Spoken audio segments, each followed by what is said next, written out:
88 சங்கீதம். என் இரட்சிப்பின் தேவனாகிய கர்த்தாவே, இரவும் பகலும் உம்மை நோக்கி கூப்பிடுகிறேன்.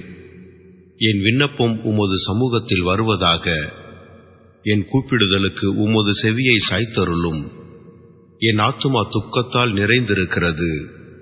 என் ஜீவன் பாதாளத்திற்கு சமீபமாய் வந்திருக்கிறது.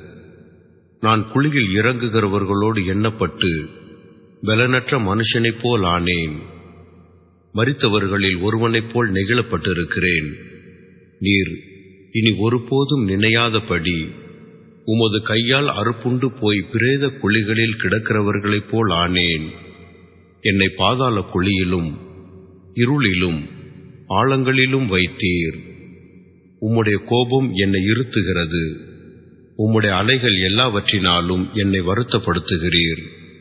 எனக்கு அறிமுகமானவர்களை எனக்கு தூரமாக விலக்கி அவர்களுக்கு என்னை அருவருப்பாக்கினீர்.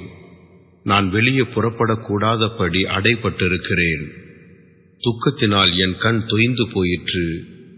கர்த்தாவே, அனுதினமும் நான் உம்மை நோக்கி கூப்பிட்டு உமக்கு நேராக என் கைகளை விரிக்கிறேன்.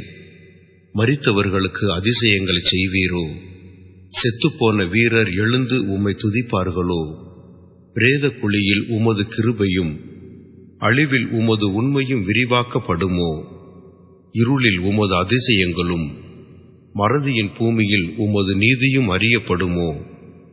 நானோ கர்த்தாவே, உம்மை நோக்கி கூப்பிடுகிறேன். காலையிலே என் விண்ணப்பம் உமக்கு முன்பாக வரும். கர்த்தாவே, ஏன் என் ஆத்துமாவை தள்ளி விடுகிறீர்? ஏன் உமது முகத்தை எனக்கு மறைக்கிறீர்? சிறு வயது முதல் நான் சிறுமைப்பட்டவனும் மாண்டு போகிறவனுமாய் இருக்கிறேன். உம்மால் வரும் திகில்கள் என்மேல் சுமந்திருக்கிறது. நான் மனம் கலங்குகிறேன். உம்முடைய எரிச்சல்கள் என்மேல் புரண்டு போகிறது.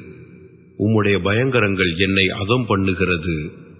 அவைகள் நாடோறும் தண்ணீரைப் போல் என்னை சூழ்ந்து ஏகமாய் என்னை வளைந்து கொள்ளுகிறது. சிநேகிதனையும் தோழனையும் எனக்கு தூரமாக விலக்கினீர். எனக்கு அறிமுகமானவர்கள் மறைந்து போனார்கள்.